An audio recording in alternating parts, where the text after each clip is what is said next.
draft. We have 4 picks in the top, what is it, top 20, I think it is, and just try to see if we can add, certainly at the number 6 pick. Now that's as high as we've been in a while. So we want to make sure that we're well positioned there. But free agency happens first, and that'll be in January. We begin to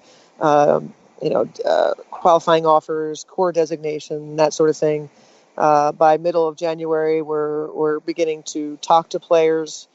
We spend a couple weeks doing that, and then February 1st, you can actually sign. So we've got some work to do there as well. We've got some holes to fill on our roster. We're going to be very aggressive in kind of formulating what we look like going forward. At this point, we have a couple players that are kind of open to whether they play or not next season. So we're going to have those ongoing discussions with players, and by the time we get to early part of January, we should have a pretty strong direction, and hopefully we can do well in free agency. I also want to thank Gloria Ramsey and SuccessfulMarketingGroup.com. Digital marketing is vital for your business, but it's overwhelming and confusing. Successful Marketing Group is passionately committed to helping businesses get found, get customers, and build dreams, providing digital marketing packages with proven results. Go to SuccessfulMarketingGroup.com/Cheryl Reeve for a free 45-minute audit and action plan. That's SuccessfulMarketingGroup.com/Cheryl Reeve. How about, do you have any hints or thoughts on Sylvia? On Simone and Rebecca, whether you think they're coming back or whether you're planning for that? Well, I think the one that's naturally, more undecided is Rebecca, Mm-hmm. as one of the, oldest players in the league, and certainly, our eldest, veteran that, I think, as I told her, in our exit interview, there's, the passion for the game, that she continues to have is something that will allow her to always be able to play. I think she could be 40 something, not to say that she wants to, but just the way that she plays the game always brings value. She has tremendous leadership qualities that you want on your team, and so. I think for her, it was a little bit of a challenge for her physically this season. I think that probably affected her. The concussion that left her out for the remainder of the season, I think really bothered her. Again, when you get a little bit older, and she now is with child, and so you begin to think about life a little bit differently, and so I think that affected her. And then it's just one of those things. You look at the team and you go, okay, what's my role? What does Cheryl need from me? Is it something I still want to do? And so we just talked about, those conversations. Let's just stay in touch. And, she certainly always has a place on the team. She knows that. She knows how much we value her, how much I value her. I mean, I've counted on her heavily. It's just she's just been so much of our identity. We certainly would miss having her a part of it, but we also know it's not going to last forever.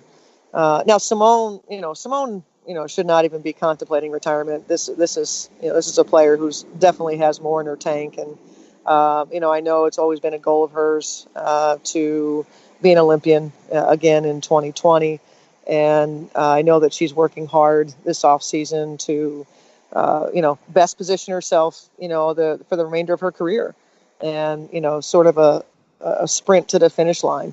And I think for Simone, those that have known Simone for all these years, she's been incredibly loyal to the Minnesota Lynx. But what she's always enjoyed, Minnesota's obviously been a second home to her. Community's been great. She immerses herself into the community. But I think for Simone, if she's continuing to have fun in what she's doing, and it doesn't feel like a job to her, then I think she's in good shape, and she'll continue to come back and want to do this a few years more. So I would put her on the side of likely to return, but you never know. Sometimes you get away and you get down and you start visiting with family, and your mind changes. But I don't see that with Simone. I think she's got game left and has a love for it, and we should see her back. We'll re-sign her again when we get a chance in February. That's my hope. And how's Sylvia doing? Sylvia's doing well. Right before, let's see, today's Thursday. So on Monday we had a chance to have Sil in market. She at the conclusion of our season, you guys know about the exit physicals that revealed a ruptured ulna, and she opted for getting PRP injections to reattach that ligament. And so after going through that treatment, then we had to kind of see how did it work, did it take, and so we got really good news on Monday when she was evaluated how it worked, and so she's now in full rehab mode, and at this point isn't going to require surgery, and that's just huge news for us. Wow. She is not playing overseas. That at least is her plan. I do know that these players have really good agents and very persuasive agents, and sometimes as you move through the off season, jobs become open, that maybe aren't currently open now, that, a club team could throw quite a bit of money at somebody for a month or, 6 or 8 weeks or something like that, that sometimes it's hard to turn down. But at the moment, I think Sil is locked in on staying here stateside and getting back and forth to Minneapolis and, just getting ready for next season. And how's Chechi doing in Turkey? Chechi's doing well. She, I like this move for her. So she was in Schio, the last couple of seasons in Italy, and it's a quality league, but it's not the competition that she's going to face. I think throughout the Turkish league and then obviously the Euro League, she has great momentum. I probably, when I look back, and I've spent a lot of time watching video of our team, we probably did her a bit of a disservice towards the end of the season when Rebecca was injured. In the amount of minutes that I played Chechi, I probably should have found a better way to get a little more balance. She went from being a nice role player, really settled into that, and then you all of a sudden you slide her over to being a starter and playing 30 plus minutes. That probably wasn't the best thing for her, and if I could have that back, I would do that a little bit differently. But has momentum. This is a player that she played well. She didn't necessarily score efficiently. We need more from her, as I talked about with her in the exit interview, other areas of the game besides scoring. We did come to rely on her defensively, largely because I didn't want Simone chasing a bunch of people around. We threw Chechi into the fire. She handled that well. And now it's just about, okay, the same thing with Alexis and same thing with Temi. Chechi's, even younger, the idea that, okay, like to win a game, I got to be more than just somebody that shoots a three or, a pull-up jumper. I got to get a deflection. I got to get a rebound. I got to get through that darn screen. I got to set a screen. I got to move on offense. I got to share the ball. And you got to have a variety of things that show up in a box score that lead to a higher level of efficiency that that will match the players that you're playing against, and so just keep growing with her. We do like Chechi, and I think she likes it here, and she's a part of our plans going forward. A reminder: the Bite Squad code is Talk North, one word. Talk North, one word. You get free delivery on your first order from BiteSquad.com. Which of your players, I guess your non-starters is a simple way to put it, your non-starters from last year, do you see making the biggest jump? Well, I think by virtue of just, there's one of the three that hasn't gotten the same opportunities minutes-wise, and that's Alexis Jones. So I think by virtue of that, it appears that she's going to be positioned to play more minutes. I really want that for her. It's time. We have to put her on the floor and see what she's about, and kind of like I said, take that jump. So I think just by virtue of that, it's likely going to be Alexis.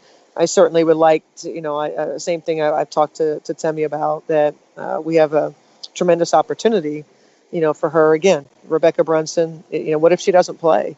Or even if she does play, there's a fair amount of minutes there, a very important role.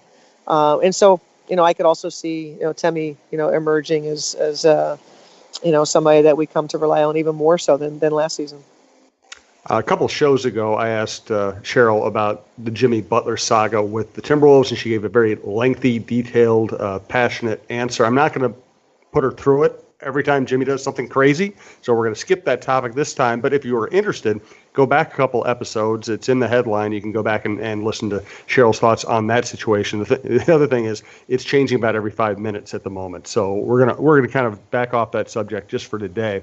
I did want to ask you, Candace Parker has now been hired as an NBA announcer. What are your thoughts on that? I think it's tremendous. I love what's happening between the NBA and WNBA. We've just seen kind of an explosion of collaboration. Whether it's players on the NBA side and WNBA side interacting with one another, whether it's NBA franchises, becoming, providing more opportunities. Whether it's Ruth Riley becoming a part of Miami Heat's radio team, whether it's at the NBA league office, more and more women being, I guess kind of immersed into the NBA world. I love it. And, whether it's Lindsey Harding being hired by the Sixers, we know about Jenny Busick, we know about Becky Hammon. I think that, things like this, I think Candace has done sorry about that. It was I don't know where this is coming from. Like I'm at a party here. Candace Parker, doing a little bit of TV. I think she was on with Kevin Garnett on his show. And, it's a natural progression for our league. We've got some great players who are huge fans of the NBA that know the game. And, frankly, I hope she gets overworked all off season. Becomes more interested in TV and less focused on basketball. That's what I'm hoping. And really, how could she do that job without Diana Taurasi by her side, right? Right. I think they'd be a great duo. Let's make that happen. Exactly. One more note to get to with Cheryl before we let her go. We always appreciate her time. Do want to thank Successful Marketing Group again. successfulmarketinggroup.com/Cheryl Reeve for a free 45-minute audit and action plan with Lori Ramsey, who's a friend of the program and a friend of ours. Also, remember, Bite Squad, promo code TalkNorth, one word, first delivery free. We do appreciate everybody who supports our sponsors who help us keep running this network and keep running the show. What did you think about Lisa Borders stepping down? Well, a bit of a surprise, sort of. Mm-hmm. I think that... she, I guess if you really look at it, you go, well, I guess it really wasn't that surprising. But, I think maybe the timing of it, that sort of thing, that coupled with the departure of CEO, actually two CEOs, Ann Rodriguez, who was just recently named that position, and then the one prior to her, Jay Perry, who I enjoyed, and I thought that we were heading the right direction. What did I think of it? I guess it's one of those things where you go, if that's what, that person thinks is best for them, you're happy for them. And that's the feeling that I had was, happy that, that Lisa got the opportunity she did. I am anxious, however, to get some stability in that position for longer than 3 or 4 years. We need that. The time is now. I really would like to see Adam Silver, Mark Tatum, whoever it is, to really immerse themselves, to identify what our league needs right here, right now, to shape, the next, 5+ years, because the time, like it's just a golden opportunity.